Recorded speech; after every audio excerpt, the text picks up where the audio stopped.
A blistering weekday heat hangs over a polished southern city, the kind that makes the air feel heavy and slow, as if everything moves a half second behind intention. Outside a small cafe nestled among manicured streets and expensive storefronts, an elderly black man sits quietly in a wheelchair, positioned near a table with a paper cup of coffee cooling in front of him. He blends seamlessly into the scenery of privilege and routine, another overlooked figure in a place where people are trained not to see what makes them uncomfortable. To anyone passing by, he looks harmless and insignificant, old, disabled, and easy to dismiss. His clothes are plain, his posture relaxed, his presence unremarkable. Yet there is something in his stillness that contradicts the assumption of weakness. The way his eyes move with purpose, the way his hands rest calmly, the way his attention never drifts. Beneath the appearance of fragility lies a mind shaped by decades of discipline, observation, and restraint. A man who has learned when to act and when to wait. That quiet contradiction is exactly what draws the attention of a young patrol officer cruising the area, a man restless in his uniform and hungry for validation. The officer notices the wheelchair, the age, the skin color, and makes a decision in seconds. He stops, not because there is a real problem, but because he senses an opportunity to assert authority without resistance. What begins as a casual, unfounded command quickly shifts in tone as the man in the chair responds with calm instead of fear. The officer's voice sharpens, his words grow accusatory, and his posture turns aggressive. He invokes rules that don't apply, laws that aren't being broken, and suspicion that has no evidence behind it.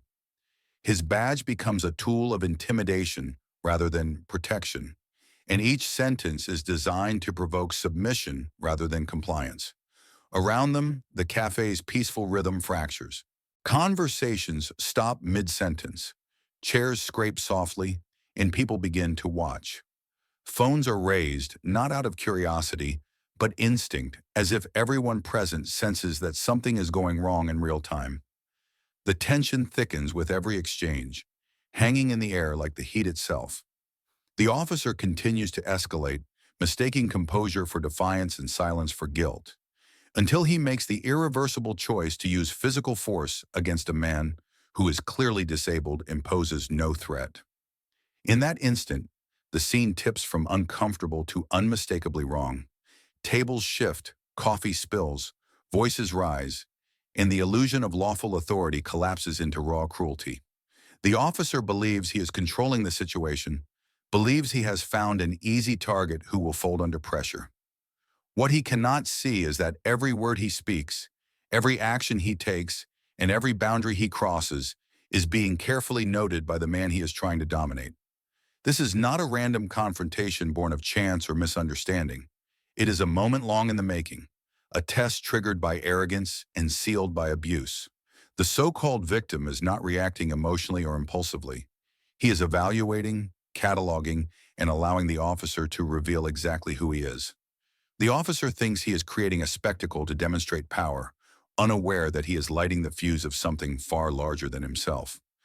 What looks like a simple abuse of authority on a hot afternoon is, in truth, the opening move of a reckoning that will reach far beyond the cafe, far beyond the sidewalk, and far beyond the badge the officer so carelessly wields. As the confrontation continues to spiral, the officer convinces himself that he is still in control, that every raised word and aggressive step is reinforcing his authority. But in reality, the opposite is happening. His posture tightens, his movements become less deliberate, and cracks begin to show in the confidence he relied on moments earlier. Then something shifts. The man in the wheelchair speaks with a certainty that doesn't match his appearance, referencing details that should be inaccessible.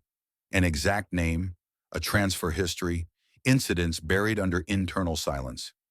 These are not guesses or bluffs. Each fact lands with surgical precision, draining the officer's bravado and replacing it with confusion and unease. The crowd senses the reversal before it fully registers on his face. The energy changes as arrogance gives way to fear. The truth emerges slowly but unmistakably. The elderly man is not a random civilian caught in the wrong place at the wrong time. He is a former federal operative, someone whose career was built on dismantling criminal networks and exposing abuse hidden behind authority. Though no longer active in the traditional sense, he remains protected, connected, and deliberately positioned. The wheelchair is real, the vulnerability convincing, but the circumstances are calculated. The location, the timing, the silence, all of it serves a purpose. This was never about enforcing a minor rule or maintaining public order. The officer was being observed, measured, and tested, and he failed at every turn. When federal agents arrive, they do so without chaos or hesitation, their presence immediate and overwhelming. Cameras capture everything as the officer's power evaporates in seconds. His badge is removed publicly, his commands ignored, his version of events collapsing under the weight of recorded evidence and federal authority. What initially appeared to be a single moment of misconduct is exposed as the culmination of a much longer pattern: complaints dismissed, behavior excused, corruption tolerated. The trap does not close with force or spectacle, but with undeniable proof, official procedure, and a quiet finality that leaves no room for escape. The officer realizes too late that this was never a fight he could win, and that the system he believed would protect him has already turned its back. The consequences arrive swiftly and without mercy. Footage from the incident spreads across the internet within hours, replayed on news broadcasts, shared across social platforms, and dissected frame by frame by the public. What begins as outrage over a single act of abuse quickly expands into something far larger. Investigators follow the trail left behind by the exposure, uncovering patterns that can no longer be ignored. Complaints once dismissed are reopened, financial irregularities resurface, and an entire unit is placed under scrutiny. Officers who once moved as a protected circle begin to fracture under pressure. Some rush to secure plea deals, others distance themselves, and long-standing loyalties dissolve in the face of federal charges. The officer at the center of it all finds himself utterly alone, cut loose by the department, the union, and the colleagues he believed would always stand beside him. The shield he once hid behind offers no protection now. Inside the courtroom, there is no room for posturing or excuses. The uniform that once granted authority is replaced by shackles, and confidence gives way to silence. The sentence handed down is deliberate and heavy, crafted not only as punishment, but as a warning. It serves as a reminder that power is not a personal weapon, but a responsibility borrowed from the public.